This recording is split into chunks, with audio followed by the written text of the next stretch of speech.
Bam!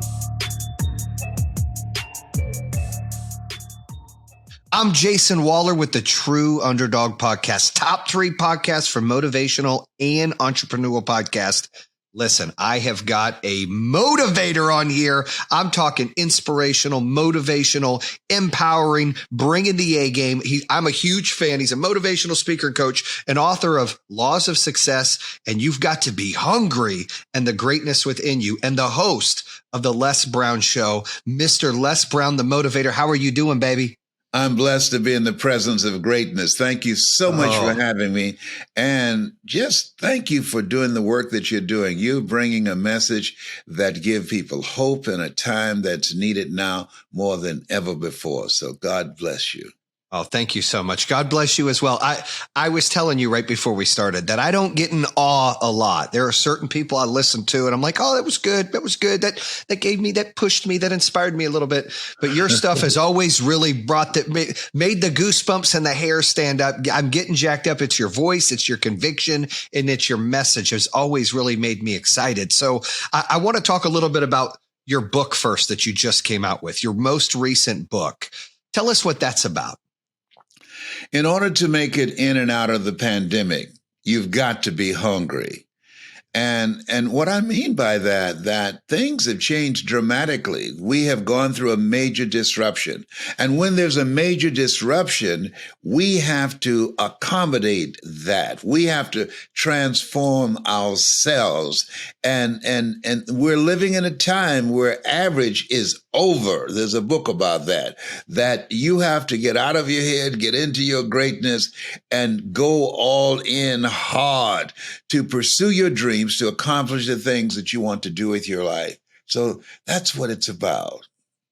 Well, that book's perfect for underdogs out there listening, because you're right. With the pandemic and everything happening, now's the time for people to take that leap of faith and take it to the next level. And all they need is a little push sometimes. They need to have hope, like you said, and they need to see a map. You know, I have a message I always say, create your own map. Don't let other people dictate it for you. You set that early. Let's talk about your childhood, right? You were born on the floor of an abandoned building in Liberty City, low income section of Miami. What was that like? Tell the listeners what happened there. It was a challenging experience because of the fact that my twin brother and I, we were taken in as foster kids when we were 6 weeks of age, and then we were adopted. And can you believe it? At 77, I just saw a picture of my birth mother and father maybe about a month ago. I mean, look at God. It's just unbelievable. But you look great for 77, by the way. If I look half that good at 77, I did something good. Oh, thank you. But it was a challenging experience being in a culture that is designed to deny you, to dismiss you, and to demonize you. I remember being as a kid, and my mother would take me to go to work with her, and there used to be signs on Miami Beach that said Jews, dogs, and coloreds not allowed. So there are places on Miami Beach that dogs can go that I could not go without going to jail. So it was a challenging experience. But some of the things I look at now, there are things that happen to you, and there are things that happen for you.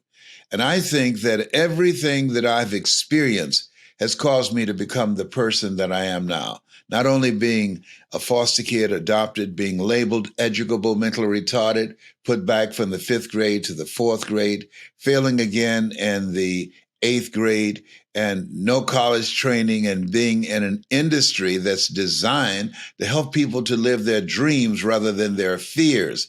I believe that there are experiences we have just where we are right now that you have to find a way to make it work for you. You've got to find a way to win.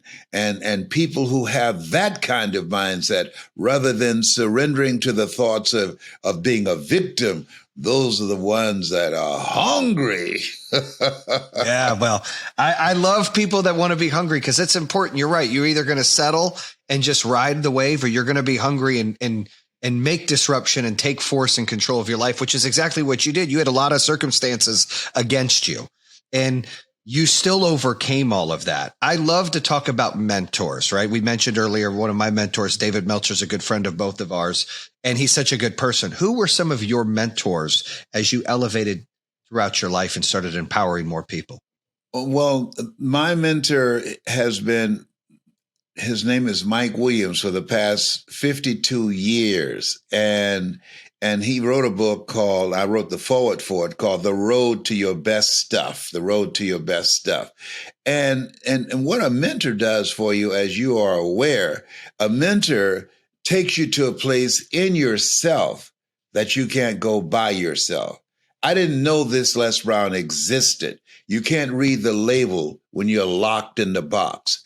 And I remember going to see Zig Ziglar and Dr. Norman Vincent Peale and Robert Schuller. And I used to say, hey, man, I'd like to do that. And he said, Brownie, you can.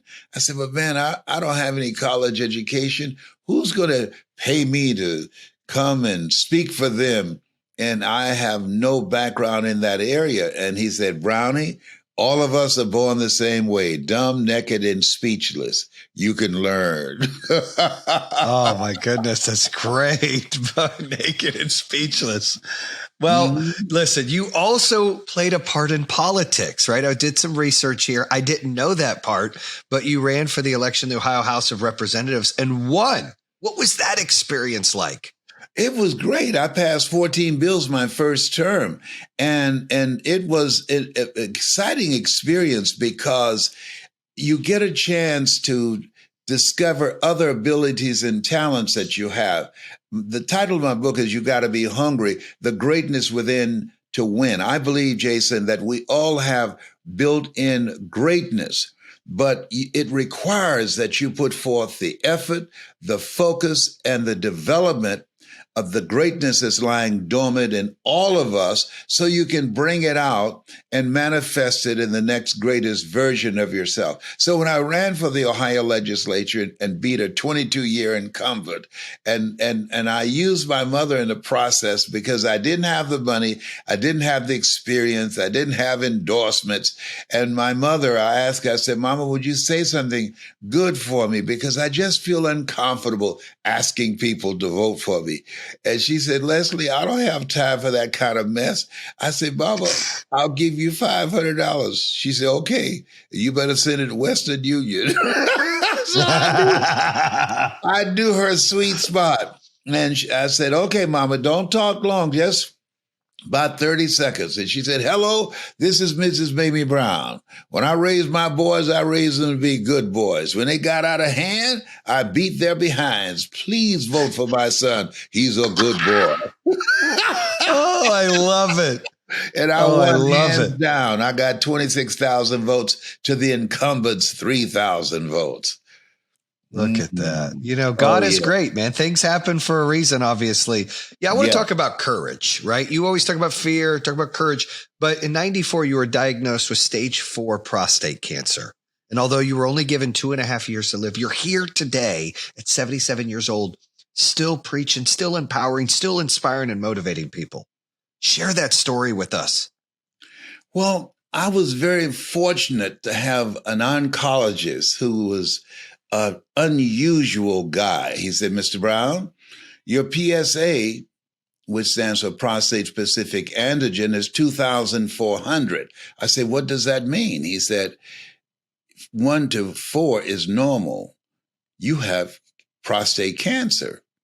I said, is there anything else? He said, yes, cancer is metastasized to 7 areas of your body. I said, whoa. He said, why are you smiling?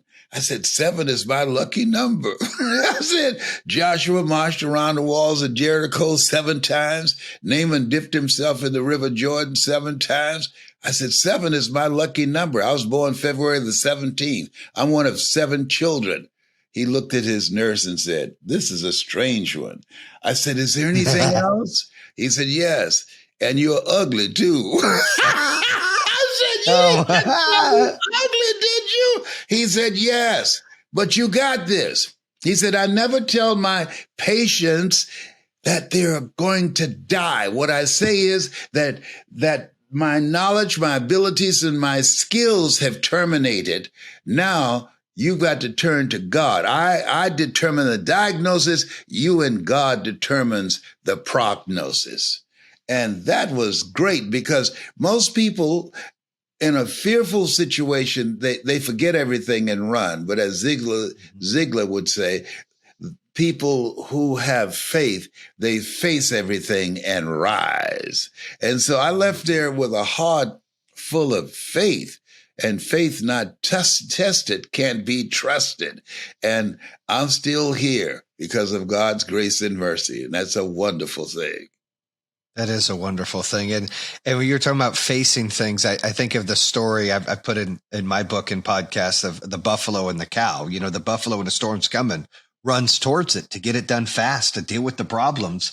And the cow runs away from it and gets scared of the problem, has that fear, and it haunts them longer. Right. So that's really good that you were able to not only, I can't believe he called you ugly though. I mean, that's just hilarious.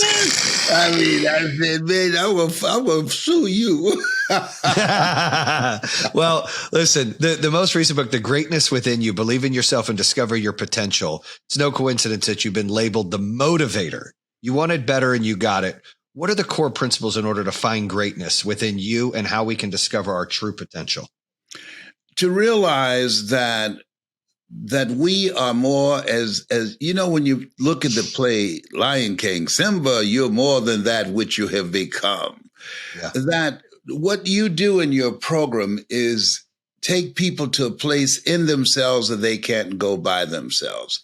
I think that life is about self-discovery. Mark Twain said, the two most important days in your life, the day that you're born and the day that you realize why you were born. And so I think that most people die at age 25 and don't get buried until they're 65 because they don't take the time to discover who they are. They have built-in greatness. And because they don't know who they are, they go through life living a life that's not them. And I think there's a reason that God has Adam, where are you? That was not a location question. That was a question of, hey, life is God's gift to you, and how you live your life is your gift to God.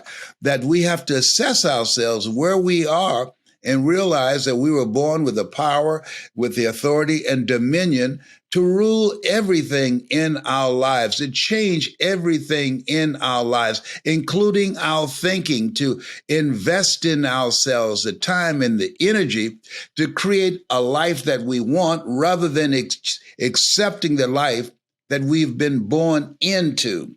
And the people who do that are people who just don't want to settle. They can't help it. They're hungry. They want more. They'll do whatever it takes. AOE has said, all you can do is all you can do. And all you can do is enough. But make sure you do all you can do. You will fail your way to success. It's a part of the process. You'll face a lot of rejections and setbacks. Things are going to happen to you and the people you love. And I think about Forrest Gump. He said, life is like a box of chocolates. You never know what you're going to get. And that's all I got to say about that. That's a classic movie, by the way. I love that movie. Mm-hmm. So, programming yourself. If you don't program yourself, life will program you. You used to fantasize about being on stage, speaking to thousands of people as a kid, and you became it, right? It's 2021. The world's a roller coaster. Talk about the power of visualization. Visualization is very important. My favorite book says, I'll give you all your eyes can see. Our thoughts have magnetic power. All of us have had the experience of thinking about somebody. We're about to call them and they were calling us. And people will say, well, why don't I achieve the things that I've been thinking about? Well, because of disruptions. We live in the world of the attention economy. And so we have so many things that's competing for our attention. We're taught, keep thine eyes single. But most of us don't realize that what you listen to, you turn into. The people that listen to you, it's going to make a difference in their attitude. and what they achieve and what they do and how they show up in life. And I'm talking about consistently, because we have the ability. We can't control the thoughts that come in our minds, but we can control the thoughts that we dwell on, that we hold there. And listening to your program on a daily basis help to cultivate a spirit of optimism while other people are being negative and suffering from possibility blindness, like I was for 14 years. I did not know this Les Brown existed. I didn't think that anybody would want to hire me as a speaker, and I have no college education. I had no training in this space. And so when you work on your mind, as you know, Earl Nightingale said, you don't get in life what you want, you get in life what you are. And so we have to be willing to do the work.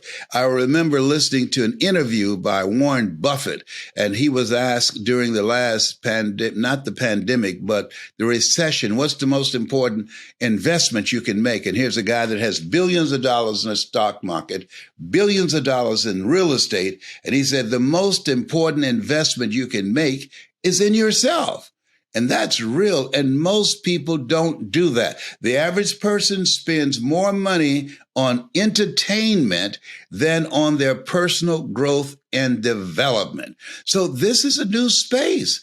Over 47 million jobs have been lost to artificial intelligence before the pandemic. And now the jobs that have been lost as a result of the pandemic, those jobs are not coming back. And many people who have been laid off and they've been called to come back, they said after being home and thinking for a minute, I don't want to come back. That's why we see all these signs that say help wanted. People are rethinking their lives because there's no duplicate in life. And life is very fragile. We look at Surfside on Miami Beach and all the mixed messages about the viruses that are here. People now are in a different kind of place asking themselves, is this me? Do I want to do this? And I'm encouraging, and this is what you're doing as well. You're encouraging people to do you. Answer the call on your life. We all have a calling. A job is what you get paid for. A calling is what you are made for. Take the time to discover why you're here. Oh, such good gems, Les. Such good gems. I love it. I'm getting goosebumps already. So somebody's listening to this. They're driving to a job they don't like. They're struggling. They're worried about putting food on the table. They got to make their rent or their mortgage. They don't want to go home and disappoint their wife and their kids, but they hate what they do. What would you say to that person? You got to be hungry. Don't be a volunteer victim. I did that. And I'll never forget when I was married, I came home and I was just disgusted with the guy that was the general manager of the radio station where I worked. And I said, that Bert, he is an idiot. And so my wife at that time asked the question, why do you have an idiot signing your paycheck? You see why I divorced her. I said, whoa. And she rolled over and went to sleep, and I was thinking, I got an idiot signing my paycheck. What does that make me? And so rather than criticizing him, there's never been a statue erected to a critic. I developed a hunger to create my own job, to live a different kind of life, to do something about my situation. And because life is not about excuses, it's not about critics, it's about what do you want? And are you willing to make the sacrifice? Are you willing to put in the time, the energy?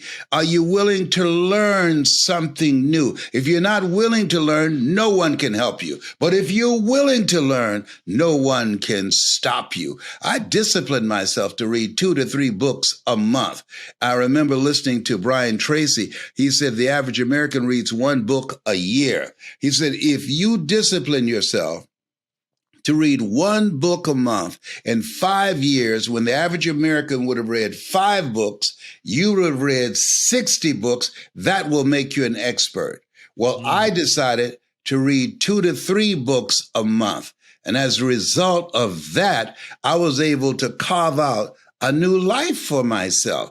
We live in the greatest country in the world, and we're in the place of what the late Peter Drucker calls the era of the 3 C's: accelerated change, overwhelming complexity, and tremendous competition. And so this is a time that we got to step up. This is a time that we want to keep social distancing from people who are toxic and negative. Yeah. And they're out there. Yes, and don't have dreams and be safe and keeping ourselves healthy and our families, but also staying on course, being focused. There are a lot of distractions out here. And so you've got to decide to keep your eyes single, visualizing what it is you want, seeing already that it's been accomplished, and making the radical change that you need to make in order to do it. Because in order to do something you've never done, you've got to become someone you've never been. So good. So good. There you have it, folks. Les Brown, AKA the Motivator. He's living, breathing legend of what being an underdog is all about. I'm feeling more pumped up than ever. This story shows not only that limitations in life are the ones that we make. We limit ourselves, and we all have greatness within ourselves. We just got to believe it, not become discouraged too soon. There's no elevator in life. You got to take the stairs. Les, where can people find you and find more of your insights? Well, they can go to Les Brown at hungrytospeak.com. Les Brown at hungrytospeak.com. We're teaching people how to tell their story and make an impact to live a life that will outlive them. We're doing a big event in New York on August the 14th at the Rock Church, and they will find out the information there because this is a special place. Our children are listening to us. The suicide rate of young children as young as 5 has tripled, and adults, and 50% increase in the military. So now what you're doing, this work is important. And so we need other voices of hope. When there's hope in the future, that gives you power in the present. So they can go to Les Brown at hungrytospeak.com because we all have a story. And that story that you're sitting on, somebody is waiting on. Well, you said you read 2 to 3 books a month. So I'm going to get your information, send you my book. And I would love and be honored for feedback because it's the first book I ever wrote. I never read a book until I wrote this one. I didn't finish high school. I didn't go to college. But you're one of my inspirational people I listen to. I'm like, wow, I get excited. And I've built a great life, and I'm trying to empower others and be part of that mission to empower people to find happiness and to find a way to take it to the next level. And so I'm going to send you my book. If you get a chance to read it, I would love your feedback, by the way. I will give it to you too. And I'm going to send you mine as well. And you give me your feedback. Yes. Right. I'm excited about that. Thank you so much, everyone. You can check out the show on iHeartRadio, Spotify, Apple Podcasts, YouTube channel. We're dropping them on Mondays and Thursdays. That's a wrap here on True Underdog. Bam. And that concludes another episode here on True Underdog. If you're interested in hearing more, make sure you subscribe at iHeartRadio, Spotify, Apple Podcasts, or the YouTube channel. You can always visit TrueUnderdog.com, subscribe to all of them. Make sure you check out our newest episodes coming out on Mondays and Thursdays. True Underdog, baby. Bam!